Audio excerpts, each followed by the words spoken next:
आज मैं जो कुछ भी हूँ भिलाई की वजह से हूँ। क्या मैं उस लायक हूँ कि मैं वहाँ पे अपना जगह बना पाऊँ? क्या मेरे अंदर वो हुनर है, वो काबिलियत है कि मैं एंटरटेनमेंट इंडस्ट्री को अपना मतलब रोजी-रोटी और इसी को मैं अपना ब्रेड एंड बटर मानूँ? मैं जितने रियलिटी शो किया हूँ, शायद इसलिए वो सब रियलिटी शो पॉपुलर भी हुए हैं कि बड़े वाले कब झूठ बोलते, कब सच बोलते पता नहीं चलता। बच्चों का दिल साफ होता है, वो क्या बोलेंगे बेचारे? मैं दिखता बहुत अच्छा था, नाटक में अच्छा था, ये मुझे मैं क्या खास लेके आऊँ? मेरे अंदर क्या बात है जो मुझे हाँ, अरे यार तू कुछ नया है, तेरे को मैं काम दूँगा।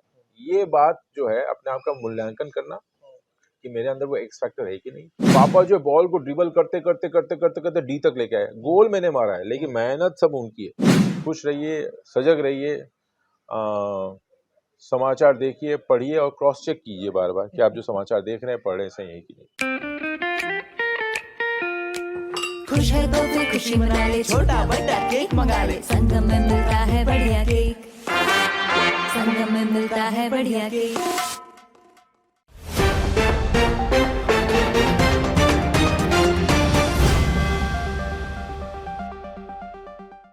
नमस्कार, मैं हूं मयंक चतुर्वेदी और आप देख रहे हैं तीरंदाज। हमारे साथ आज वो हैं जिनको पूरी दुनिया जानती है, इसलिए परिचय हम नहीं कराएंगे, सीधा तस्वीर दिखाएंगे और उसके बाद हम लोग सीधा बातों का सिलसिला शुरू करेंगे। अनुराग बसु जी, जो कि फेमस जो है बॉलीवुड डायरेक्टर हैं, वो आज हमारे साथ हैं। स्वागत है अनुराग जी तीरंदाज में। Thank you. आपसे चर्चा हम बहुत ही लाइट चाहते हैं कि सबसे पहले तो भिलाई से जुड़ाव कब से है और अभी भी कैसे जुड़े हुए हैं आप? अभी भिलाई से तो जुड़ा हुआ मतलब ऐसा है कि मतलब स्कूलिंग यहाँ पे हुई है, बचपन यहाँ बीता है। आज मैं जो कुछ भी हूँ भिलाई की वजह से हूँ। यहाँ पे जो भी मेरी ट्रेनिंग, थिएटर, आर्ट, कल्चर जो भी मैं जानता हूँ, सीखा हूँ, जो मैं आज भी इस्तेमाल कर रहा हूँ, वो भिलाई का ही सीखा हुआ है। और यहाँ पे सारे दोस्त हैं, अभी भी स्कूल के दोस्त हैं। मेरे बड़े पिताजी यहाँ पे रहते हैं, मेरे रिश्तेदार यहाँ पे हैं, तो भिलाई तो आना-जाना रहता ही है मेरा। अच्छा, ऐसा कोई किस्सा आपको याद है बचपन का जो आपको आज भी हँसा देता हो? अ, ये बड़ा मुश्किल सवाल है एक्चुअली। क्या होता है क्योंकि जब आपका बचपन इतना रंगीन हो, इतना फन, क्योंकि क्या अभी हम लोग जब मिलते हैं ना स्कूल के दोस्त लोग, क्लासमेट्स लोग, इतने ही किस्से हैं, अभी क्या-क्या बताएँ आपको, फट से नहीं सूझता है। कोई ऐसा बहुत किस्सा जो बिल्कुल गुदगुदा दे लोगों को? याद नहीं आ रहा है और कुछ होगा तो बताऊँगा आपको मैं। जी, बिल्कुल। अच्छा, आप जब मुंबई गए, हुँ। तो आपके सामने 3 कोई चुनौतियाँ क्या थीं और उससे आपने कैसे निपटी? चुनौतियाँ तो काफ़ी थी। चुनौतियाँ तो एक ये थी कि सबसे पहले सवाल था कि क्या मैं उस लायक हूँ कि मैं वहाँ पे अपना जगह बना पाऊँ? क्या मेरे अंदर वो हुनर है, वो काबिलियत है कि मैं एंटरटेनमेंट इंडस्ट्री को अपना मतलब रोज़ी-रोटी और इसी को मैं अपना ब्रेड एंड बटर मानूँ? क्योंकि हम लोग भिलाई तो ये हम लोग शौकिया करते थे। हम लोग कभी नहीं ये दिमाग में कभी आया नहीं कि ये हमारा ज़रिया हो सकता है, सोर्स और of income. Source of income हो सकता है। ये कभी दिमाग में आया नहीं, ज़हन में नहीं आया। तो ये सवाल होता था कि क्या मैं इसके लायक हूँ? और क्या मैं इस शहर में बिलॉन्ग करने लायक हूँ, कर पाऊँगा, सक्सेस मिलेगी, नहीं मिलेगी, यही सब सवालें होती हैं। तो उनसे आपने कैसे मतलब जीत हासिल की उन चुनौतियों पर? बस सीख-सीख के अपने आप को तैयार किया और क्या, और कोई तरीका नहीं है। तैयार करता रहा अपने आप को ताकि टेक्निकली, इंटेलेक्चुअली और पढ़ के, लिख के, देख के, समझ के तैयार किया अपने आप को। अच्छा, बचपन में हम कल हमारे आपके एक मिलने वाले हमको मिले, अब कितना वो जो बता रहे थे कि बचपन उनके साथ उन्होंने देखा है। मार्शल को आप जानते हैं क्या? सिद्दीकी, डॉक्टर सिद्दीकी। हाँ, डॉक्टर सिद्दीकी जानता हूँ, अपने शास्त्री नगर वाले, हाँ, उसी तरफ विश्व रहते हैं। प्रसिद्ध, हाँ। हाँ, वो बताते हैं कि साइकिल से आप लोग हाँ, बड़ा मैं तो बहुत छोटा था एक्चुअली, मुझे हाँ, याद है 5 वो साल 6 साल करीब मैं बता बहुत रहे छोटा था क्योंकि जब थे। मैं उस तरफ रहता था, पटरी के उस तरफ। जी, जी, पटरी के उस तरफ। पटरी के उस तरफ मैं बहुत ही छोटा था उस वक़्त, और यहाँ मुझे याद है अच्छी तरह से, उनके यहाँ पे एक कुत्ता था हाँ, और हाँ। तो उससे मैं बहुत डरता था। उनको कुत्ते का बहुत लगाव था, शौक था, और वो बस वो याद है मुझे। आप बच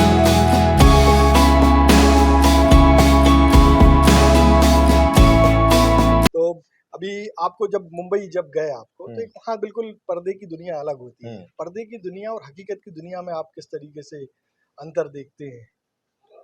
अ, पर्दे की दुनिया तो मतलब फिक्शन होता है, मैं समझा नहीं, मतलब फिल्म तो फिल्म होता है, हकीकत तो अलग ही होता है। तो हाँ, मतलब यही कि वो फिक्स सब चीजें हैं। अच्छा, रियलिटी शो में आजकल आप खूब दिखाई देते हैं। हाँ हाँ, रियलिटी शो कितने रियल रहते हैं? काफी रियल होते हैं एक्चुअली। इनफैक्ट जिस रियलिटी शो की मैं बात कर रहा हूँ, जिस रियलिटी शो का मैं हिस्सा रहा हूँ, हम्म, ऐसा लोगों को लोग ऐसे कहते हैं कि यार ये सब ड्रामा क्रिएट करते हैं, ये सब होता है। तो मैं जितने रियलिटी शो किया हूँ, शायद इसलिए वो सब रियलिटी शो पॉपुलर भी हुए हैं, हम्म, उसमें नहीं इतना सब कुछ। क्योंकि हाँ, एक बात है कि आप वो जब हमें जो पार्टिसिपेंट जो चुने जाते हैं, जो आते हैं, हम्म। उनके चयन में ही ऐसा होता है कि कुछ फिक्शन होता है। फिक्शन नहीं होता है, उनके चयन में ही ऐसा होता है कि उनकी कुछ कहानी होती है, स्टोरी होती है। ये तो गिवन है, आप मतलब आगे आपके पीछे स्ट्रगल नहीं होगा, तो वो एक तो है। तो वो स्ट्रगल के साथ ही जो है सारे जो डांसर्स आते हैं, या फिर जब मैं एक्टिंग का शो करता था तो सारे एक्टर आते थे। सो लेकिन वो नाटकीय नहीं होता है। और कई बार मुझे ऐसा लगता है शो देखने के बाद, क्योंकि आप जब सामने सामने बात करते हैं, लोगों से बात करते हैं, आप इमोशनली, कई बार लगता है यार मैं बहुत इमोशनल हो गया, मेरी आंखें से चला गई वहाँ पे। एडिट में बहुत नाटकीय लगता है, क्योंकि क्या होता है, वो तो एडिट हो रहा है ना, वो हाँ। आदमी सामने नहीं खड़ा है, समझ में नहीं आता आपको, इधर कैमरा उधर कैमरा, ऐसे ऐसे। तो वो काफी, मैं जिस शो सुपर डांसर, सबसे बड़ा कलाकार, वो सब सारे शो बड़े अच्छे लगे, मैं बहुत एंजॉय किया। अच्छा, आम धारणा ये लोग ये कहते हैं कि जो रियलिटी शो है उसमें रोना धोना ज्यादा, हाँ होता मतलब है, सही में उससे। बहुत बहुत कोफ्त भी होती है मुझे। ऐसे रियलिटी शोज भी होते हैं जहाँ पे रोना धोना बहुत ज्यादा होता है, जब जबरन का होता है, और जहाँ बड़े लोग होते हैं ना, कंटेस्टेंट जहाँ बड़े होते हैं। हम्म, मैं तो जितने शो किया हूँ बच्चों के किया हूँ, और मैं बड़े वाले शो कर भी नहीं सकता, क्योंकि बड़े वाले कब झूठ बोलते कब सच बोलते पता नहीं चलता। बच्चों का दिल साफ होता है, वो क्या बोलेंगे बेचारे। अच्छा, भिलाई में आपको कोई ऐसा दिखता है जो आपके संपर्क में बहुत सारे कलाकार आते हैं, बहुत सारी उम्मीद लेके भी आते होंगे कि अनुराग बसु बहुत बड़ा नाम है, हम उनके जरिए हमको है, मेरे मुंबई साथ में। काफी भिलाई के लोग काम करते हैं, लेकिन भिलाई के काम वही करते हैं जो जिनमें मैं तो ये देखता हूँ कि मेरा अगर थोड़ा भी मतलब हिम्मत और हुनर, ये दोनों तो जरूरी है। मेरे साथ मेरे मेरे इनफैक्ट मेरे यूनिट में काफी भिलाई के लड़के आते हैं, मैं रखता हूँ। और जो नहीं आते, मतलब जो समझ में आ जाता है मुझे बात करके कि ये मतलब इनमें दम है कि नहीं है। तो अभी कितने लोग आपको दमदार मिले भिलाई से? मिले, काफी लोग मिले थे, और काफी लोग कर भी रहे हैं मेरे बिना हेल्प किए, मेरे बिना किसी हेल्प के। काफी लोग हैं वहाँ पे, काफी नाम कमा रहे हैं, काफी अच्छा कर रहे हैं टेक्निकल। यहाँ पता नहीं, यहाँ के लोगों को पता ही नहीं उनके बारे में, काफी नहीं। लोग हैं। अच्छा, जैसे मान लीजिए बहुत सारे लोग चाहते हैं कि फिल्म इंडस्ट्रीज में जाएं, कोई लिरिसिस्ट बनना चाहता है, कोई सिनेमेटोग्राफी करना चाहता है, कोई जो है फिल्म राइटिंग में जाना चाहता है, उनके लिए एक संदेश क्या है कि वो अपने आप को कैसे तैयार करें कि वहां तक पहुंच सकते हैं?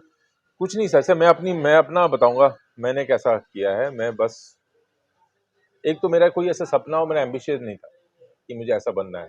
मैं बहुत ही साधारण, मैं 12वीं में अच्छा मार्क्स ले आऊँ, फिर मेरा एंट्रेंस लग जाए, जो भिलाई के सारे लोग, सारे बच्चे, मेरा मेरा भी वैसे ही था। तो मैं ऐसा बहुत महत्वाकांक्षी और बहुत ऐसा भिलाई बॉम्बे जाके नाम ऐसा नहीं था। लेकिन हाँ, मैं एंटरटेनमेंट, मैं लिखता बहुत अच्छा था, नाटक में अच्छा था, ये मुझे था।